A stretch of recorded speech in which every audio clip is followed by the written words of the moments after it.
Hey Photoshoppers!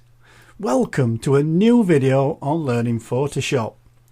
Now today I want to show you a technique for giving your images a watercolour like painting look.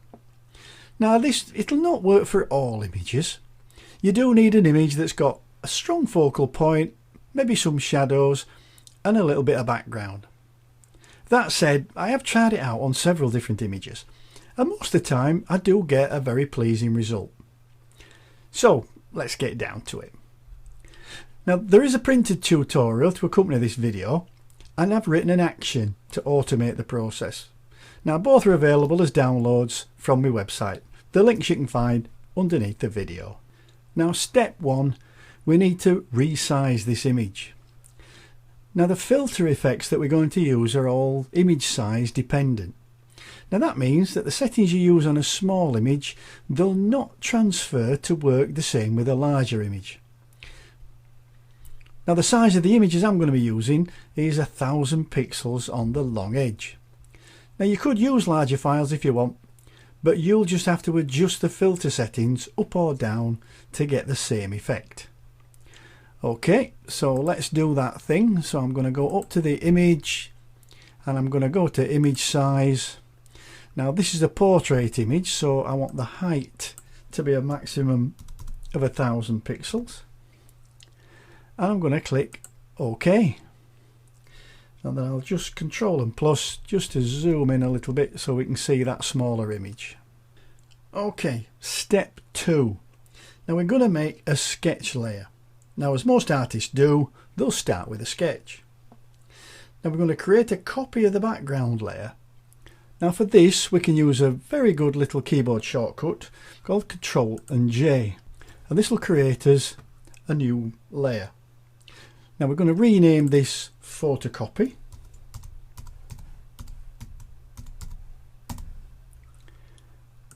There we are, that's that done, and I'll make sure that it's active by clicking on it. Now we're going to run the photocopy filter on this, and these filters are all in the filter gallery. So I'm going to go over to filter and filter gallery, and in the sketch section, so I'll just close the artist section there, and if we open the sketch section, in here we've got a filter called photocopy. So I'm just going to click on that. You can see the preview window here what effect it's having. I'll just click this minus just to make it a little bit smaller. You can see the preview. Now I want to set the detail value to 1 and the darkness to 50, and then I'll click OK. Now we've got a white sketch on a black background, and I don't want that. I want that the other way around, so I need to invert this image, and I can do that with a keyboard shortcut Control and I. Now it's a little bit pasty, so I'd like to increase the contrast a little bit on this. So I'm going to go up to image and I'm going to try auto tone. Now that's a bit better. It's just give it a little bit more punch. Now step 3, we're going to use the palette knife filter. Now for this we'll want another layer to run the palette knife filter on. So I'm going to go over to my background layer and just click on it to make sure it's active. I'm going to create another copy of the layer, again with Ctrl and J, and I'm going to rename this palette knife.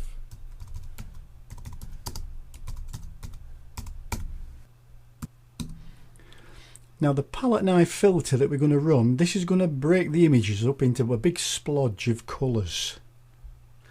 So let's go and run that filter. So we're going to go to filter and we're going to go to filter gallery, but this time instead of the sketch I'm going to go to the artistic section, and down here in the middle we've got the palette knife filter, and you can see exactly what it's doing. It's like breaking up the image into splodges of colour. Now here are the settings. What I need is the stroke size 33, the stroke detail of 3 and a softness value of 5, and then I'm going to click OK. There we have, we've now got our palette knife layer. Okay, now this palette knife filter can, depending on your image, it can make it quite dark. So what I'm going to do is create a facility where we can actually lighten this layer if we need to. And I'm going to do that with an adjustment layer. So I'm just going to click to make sure that the palette knife layer is active. And I'm going to go down and I'm going to select a levels adjustment layer. And there it is, that's put the layer in position, but at the moment that's going to affect everything underneath it, which I don't want to do. I just want it to be tied or clipped to the palette knife layer. And I can do that by, if I hover over the join between them and I hold the Alt key down, you get this little square symbol with an indent. And if I click now, what will happen is it will indent a little bit this way. And you've got this funny little symbol here, which now means that this layer is clipped to the palette knife layer. So now if I need to, I've got this adjustment, I can lighten that layer up a bit. But I mean, you can't see it doing that because obviously we've got the photocopy layer active. So what I'll do, I'll just turn that off so you can see what's happening now. So if I lighten this up, if I need to, and I'll just lighten it up a little bit and then close that down. Next up is step 5, and for this one we're going to use the watercolour filter, and again I need a layer to run it on. So I'm going to go back to my background layer, click on it to activate it, Control and J to make a duplicate, and we'll rename this layer Watercolour Filter, and just click to accept that. And now we're going to run the watercolour filter on it. So we're going to go over to the filter menu and filter gallery, and this time down at the bottom of the artistic section we've got watercolour. Now what the settings I need for this is the brush detail of about 7, shadow intensity of 0, and a texture of 1. Okay, you can see the effect that's having on the image, and we'll click OK.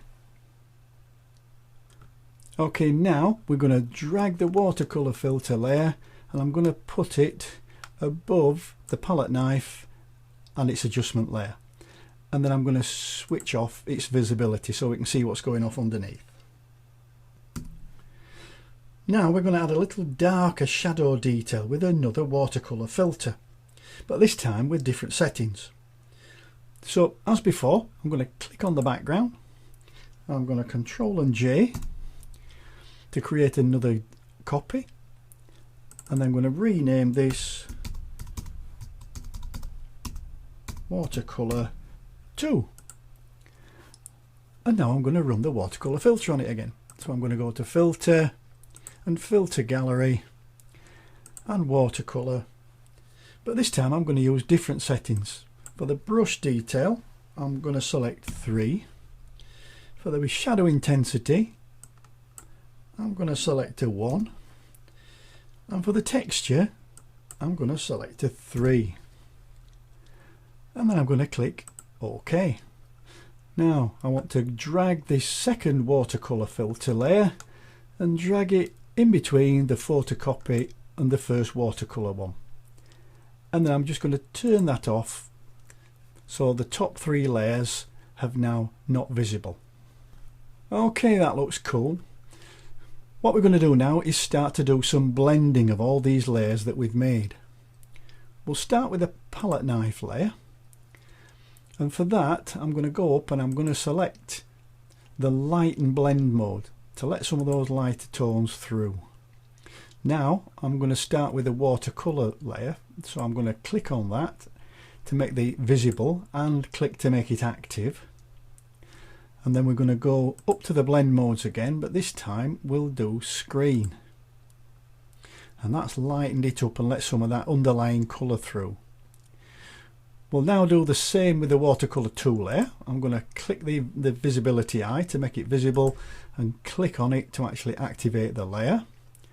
Then I'm going to go up and we're going to select screen again. And the final piece of the jigsaw, I'm going to click on the photocopy layer and make that active. But this time I'm going to select multiply because I want all those black tones and I want it to drop out all that white. And there we go. Now just to finish this off, if you think it needs it, I'm going to create another 2 adjustment layers. So the first one I'm going to do is a levels one, and I'll call this exposure.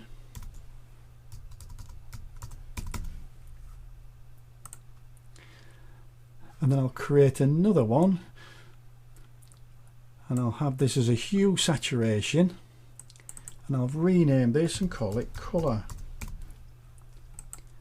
And then I'm just going to make whatever visual adjustments I think are necessary. So I'll double click on the exposure and I'll maybe darken it down a little bit and possibly pull the colours out a little bit more with the colour layer by making the colours more saturated. Well, that's it. I think our work here is done. Well, that's my take on how to give your image a watercolour effect.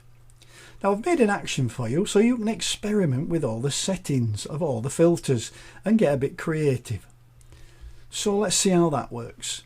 Let's first revert this image for you. So we'll take this back to where it was.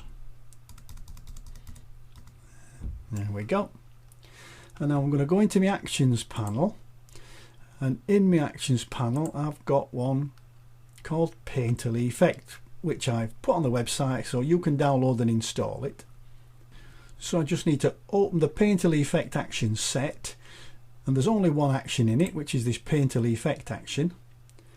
And I do is just click on that and then go down and click the play button. Now there's some instructions in, it just tells you about the image sizing. So I'll just click continue. This is a portrait image, so I want the height to be 1000, and I'll click OK. Set the parameters for the photocopy filter. Okay, I'm just going to leave them as they are, but you can play around with these and get creative, and click OK. Set the parameters for the palette knife. Again, I'll leave them as they were. Set the parameters for the watercolour filter. I'm OK with that. And then set the parameters for the second watercolour filter, and I'm OK with that. And then it puts the 2 adjustment layers for you on the top of the stack. So if I look in my layers panel now, you can see I've got exactly the same layers panel that I had before, and all you do, you can make whatever final adjustments you want to that image.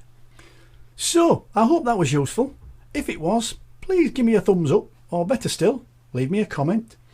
If you haven't done already, please subscribe to my YouTube channel so you don't miss all the goodies still to come. I'll see you in the next video. Bye for now.